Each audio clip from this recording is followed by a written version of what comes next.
हमारे अंदर दो चैनल ईड़ा और पिंगला नाड़ी हैं। इसके अलावा हमारे अंदर एक तीसरी नाड़ी जिसे सुषुम्ना कहते हैं, जो बीचों बीच होती है, जो मध्य मार्ग है। ये दोनों शक्तियां लेफ्ट और राइट से आकर इस तरह से मिल जाती हैं और बीच में चक्र बन जाता है, जैसे ये बना हुआ है चक्र। बीच वाले चक्रों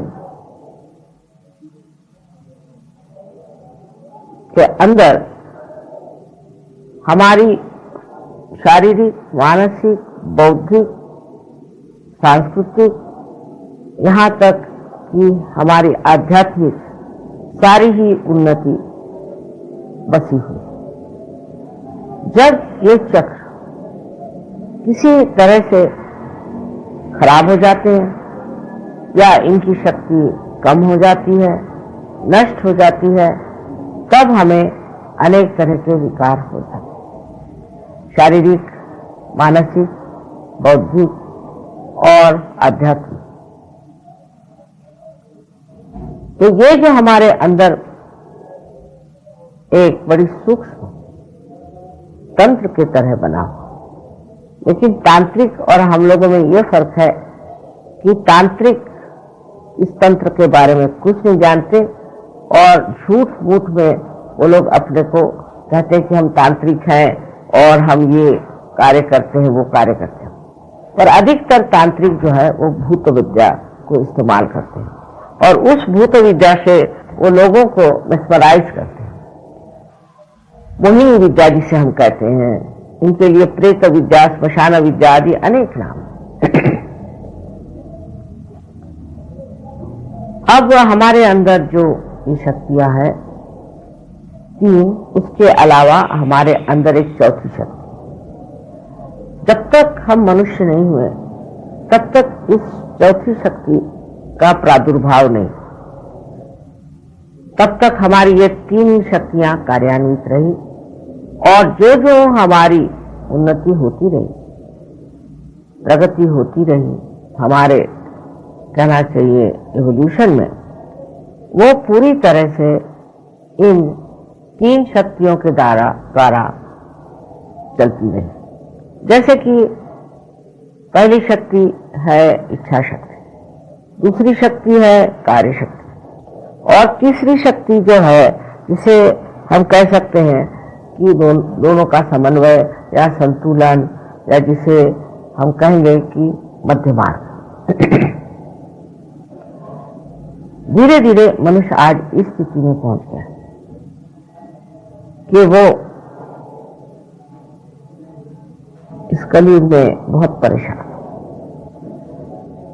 कभी तो वो बहुत ज्यादा गलत रास्ते में जाता है, गलत काम करता है, अपने को एक तरह से पूरी तरह से नष्ट करते जाता है। दूसरी तरफ वो ऐसा चलता है कि वो बहुत दुष्ट हो जाता है, अहंकार से भर जाता है और लोगों के साथ बहुत जाता है।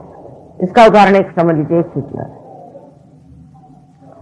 दोनों ही तरफ जाने से हम लोगों को ऐसा लगता है कि हम बड़ी प्रगति कर रहे हैं, इसमें क्या गलती है और ये तो ठीक ही हमारी ये अपनी स्वतंत्रता है। पर स्व का तंत्र जानना एक दूसरी चीज। हम यहाँ पर स्व के तंत्र की बात कर रहे हैं। पहले तो ये समझ लेना चाहिए कि अगर हमें केवल सत्य, एब्सोल्यूट ट्रूथ मालूम होता तो आजकल का झगड़ा नहीं, तो कुछ न कुछ और हमारे अंदर होना चाहिए और जिसके कारण हम वो चीज जान लें कि ये केवल सत्य क्या है। जो सब जानने के बाद एक ही चीज को मानेंगे, क्योंकि उनके अंदर केवल सत्य का अनुभव आता है। अब इस कुंडलिनी का जागरण करने पर अनेक वर्षों से नाथपंथियों ने बड़ा कार्य किया।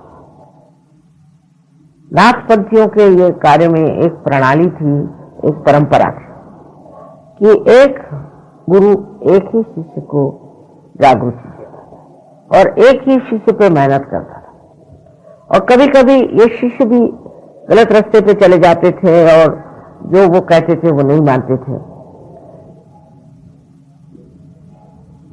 तब फिर हमारे ख्याल से 12वीं शताब्दी में पहली मर्तबा ज्ञानेश्वर जी ने कुंडलिनी के बारे में अपने गीता पर लिखे हुए टीका में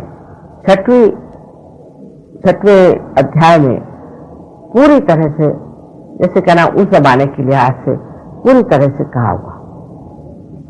पर धर्म मार्कंडों ने कहा कि नहीं, ये निषिद्ध है, इसको मत पढ़े। हाँ, उससे पहले मार्कंडेय स्वामी आदि शंकराचार्य जो 6वीं शताब्दी में आए थे, उन्होंने संस्कृत में कुंडलिनी के बारे में बताया, पर जन साधारण उसे जानता नहीं था।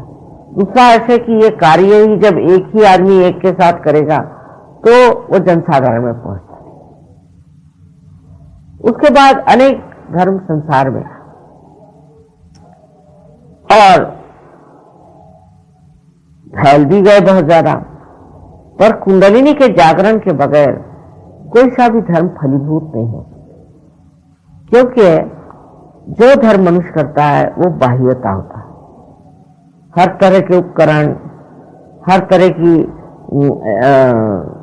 कहना चाहिए इसे कि रिचुअलिज्म बहुत होगा, और उस रिचुअलिज्म की वजह से इंसान धर्म से किसी भी तरह से लाभ नहीं उठा सकता।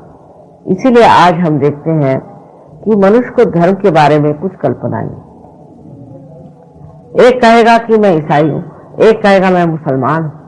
अब ईसाई और मुसलमान धर्म तो बड़ा ही कठिन, क्योंकि ईसाई धर्म में ये लिखा है ईसा मसीह ने कि अगर आपकी एक आंख गलत काम करती है तो उसे आप निकाल दीजिए, और आपका अगर एक हाथ कोई गलत काम कर रहा हो तो उसे आप तोड़ दीजिए, काट दीजिए। मैंने तो किसी को देखा नहीं ऐसा ईसाइयों में। और मुसलमान धर्म तो उससे भी कड़क है। उन्होंने तो औरतों पर भी बहुत सारे ऐसे लगाए हैं लगाम कि जो सर्वसाधारण मनुष्य नहीं करते। ये तो जैसे कोई बड़े पहुंचे हुए देवदूतों के लिए कोई उन्होंने धर्म की जो बंधन बताए थे, वो तो सिर्फ वही लोग कर सकते और कोई कर नहीं सकता। तब फिर उससे क्या हो गया कि मनुष्य में एक ढोंग सा आ गया, धर्म एक ढोंग हो गया। धर्म अंदर जागरूक करने के लिए भी कुंडलिनी का जागरण होना चाहिए। इसका मतलब है कि मनुष्य के अंदर जब धर्म जागरूक होता है तो वो धार्मिक हो जाता है, उसे बताना नहीं पड़ता। कारण जब कुंडलिनी का जागरण होता है तो आपके आत्मा आपके चित्त में आ जाती है, अटेंशन में आ जाती है। उसके प्रकाश में मनुष्य वही करता है जो उसके लिए सुखदायी हो, उसके लिए पोषक हो, कंस्ट्रक्टिव हो। और जो कुछ भी नाशवान है, नाशमय है, डिस्ट्रक्टिव है, उसे करता है। ये तो सिर्फ जब तक उसके अंदर आत्मा का प्रकाश जागरूक नहीं होता, वो सब गलत सलत काम करते रहता है। इसमें उसका कोई दोष नहीं। अंधेरे में अगर कोई आदमी चले और गिर जाए तो उसे कोई दोष नहीं देना चाहिए। उसी प्रकार की बात। तो आपके अंदर पहले ये सोच लेना चाहिए कि आप कहें हम इस धर्म के हैं, उस धर्म के हैं, और उसको लेकर आप झगड़ा करें या कुछ करें, तो ये गलत बात है। सारे धर्म एक ही आध्यात्म के पेड़ में आए हुए सुंदर फूल थे, इनको तोड़ लिया गया और तोड़ करके कह रहे हैं ये हमारा फूल है, ये हमारा फूल है, लड़ रहे हैं आपस में। परमात्मा के नाम पर आप लड़ कैसे सकते? क्योंकि परमात्मा तो प्रेम स्वरूप है, करुणामय, करुणा के सागर जो परमात्मा है, उनके नाम को लेकर के लोग लड़ते हो ही नहीं सकते, क्योंकि उन्होंने अभी तक परमात्मा को जाना नहीं, उनकी शक्ति को प्राप्त नहीं किया। सहज योग में मैंने देखा है कि हजारों लोग एक साथ इस गति को प्राप्त कर सकते।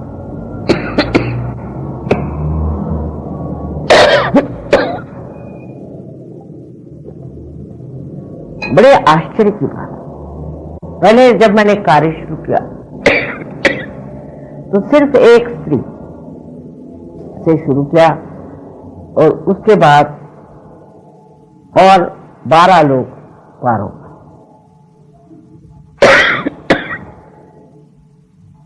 जब अनुभूति आ जाती है तब आप महसूस करते हैं कि चारों तरफ फैली हुई ये चैतन्य सृष्टि एक ठंडी ठंडी बहुत आह्लाददायी शक्ति है जो आप अपने उंगलियों के ऊपर देख सकते हैं, उसको जान सकते हैं, महसूस कर सकते हैं और आपके जो हथेली है उससे भी आप महसूस कर सकते हैं। ऐसे ही जब कुंडलिनी 6 चक्रों को भेद करके और ब्रह्मरंध्र से बाहर आती है तब उसका संबंध ये चारों तरफ फैली हुई प्रेम शक्ति से एकाकारिता प्राप्त कर।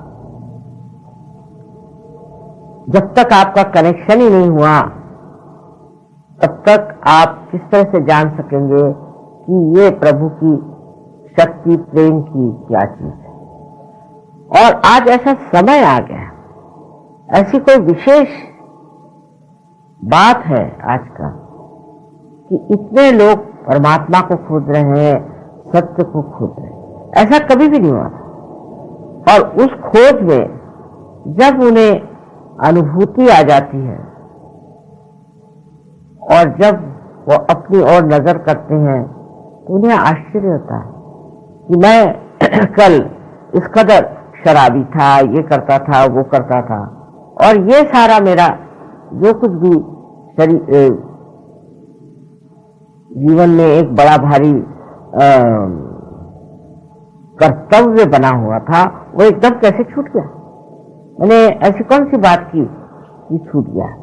धीरे धीरे इस शक्ति से, आत्मा की शक्ति से आप देखते हैं कि आप स्वयं ही बड़े शक्तिशाली हैं और आप देखते हैं कि इस आत्मा की शक्ति से आप दूसरों को भी प्रकाश दे सकते हैं।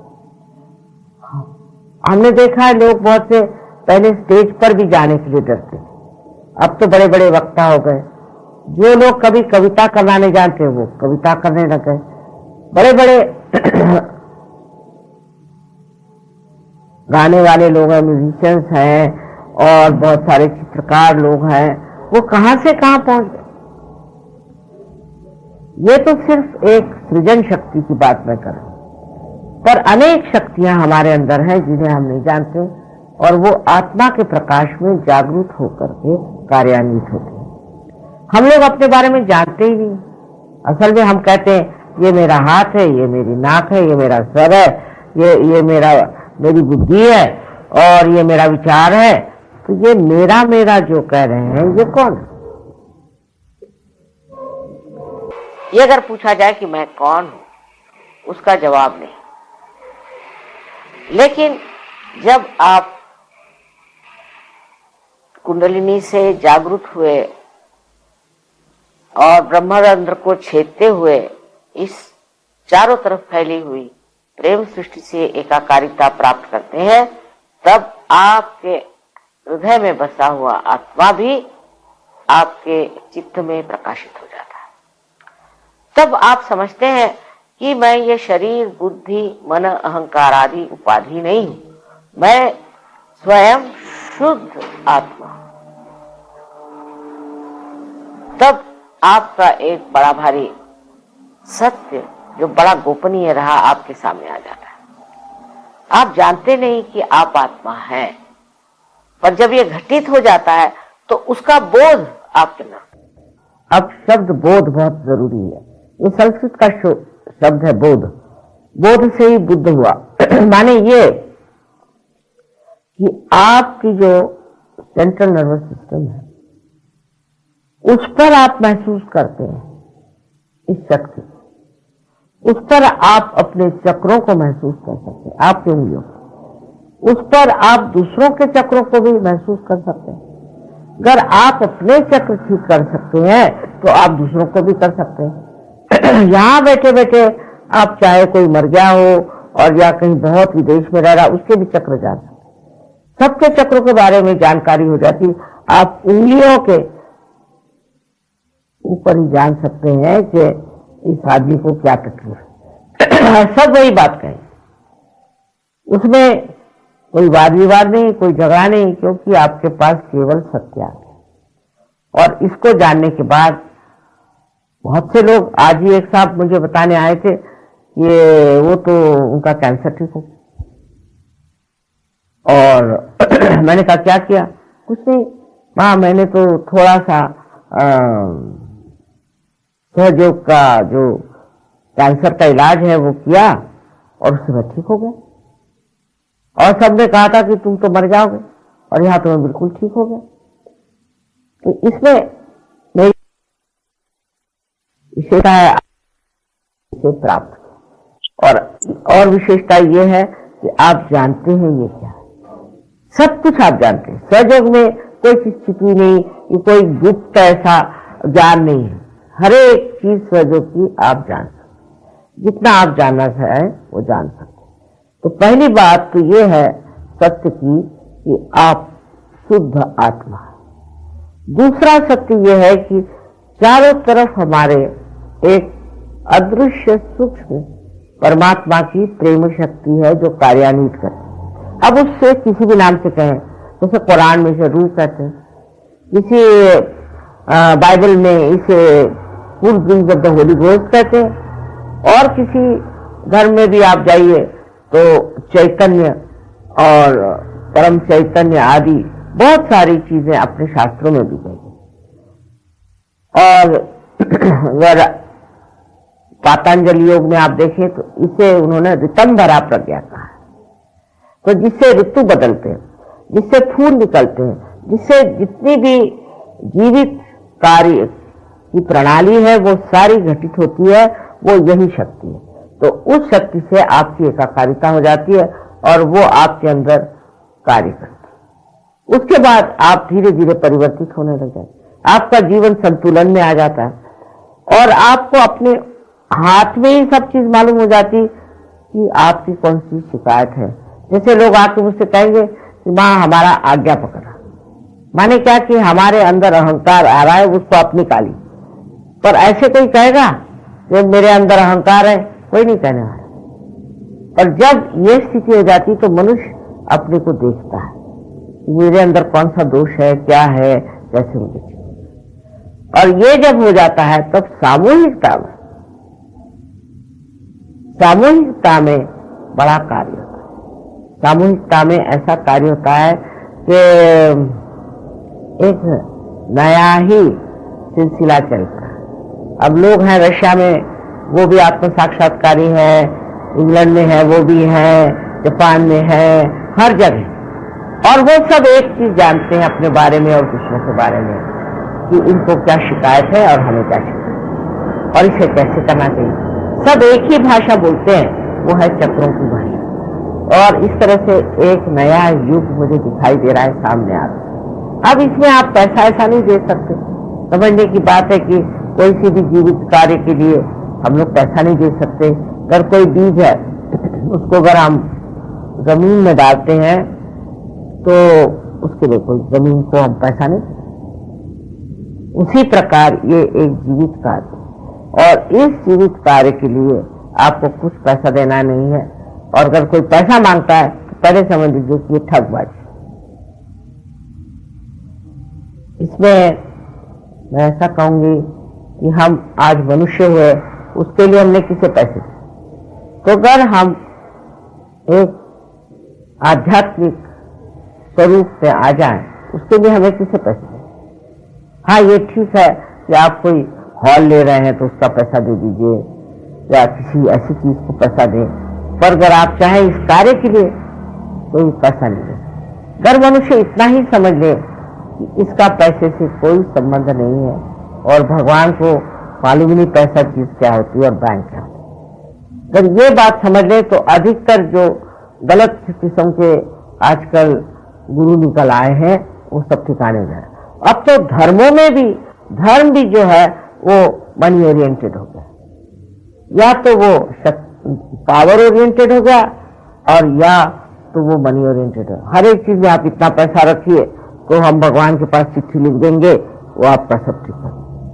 इस प्रकार बहुत ही निम्न स्तर की बातें हम परमात्मा के नाम पर कर रहे हैं। मुझे बड़ी खुशी कि इतने लोग आज इससे प्लावित हुए और उनको आराम मिल रहा है। तो सहयोग के बारे में अगर आपको समझना है तो सबसे पहले इसकी अनुभूति लें। अगर आपको अनुभूति नहीं आए और ऐसे ही समझाते रहे तो आप शायद सोचेंगे कि ये तो बड़ी चमत्कारपूर्ण बात कर रही है, पता नहीं सच है या नहीं है। तो पहले इसमें अनुभूति आनी चाहिए, ये बहुत जरूरी है। अनुभूति के बाद फिर जैसे एक अंकुरित बीज होता है वो धीरे धीरे पनपता है वृक्ष में, इसी प्रकार सहयोगी एक बड़े संत स्वरूप, बड़े ऊंचे दर्जे के लोग बन जाते हैं। और उनकी जो कार्य प्रणाली है वो इतनी शुद्ध और इतनी सुंदर है कि उनको देख करके और भी लोग सहयोग में आ जाते हैं। उनका जीवन इतना प्रेममय और आनंदमय होता है कि उससे भी लोग सोचते हैं कि ये तो ऐसा हमने देखा ही नहीं कहीं, न कोई नोच खसोट है, न कोई किसी तरह का लंफंद है। और सबसे बड़ी चीज है कि सहयोगियों का जो चरित्र है वो एक विशेष चरित्र, बहुत ही नैतिकता से वो प्लावित हो जाते हैं।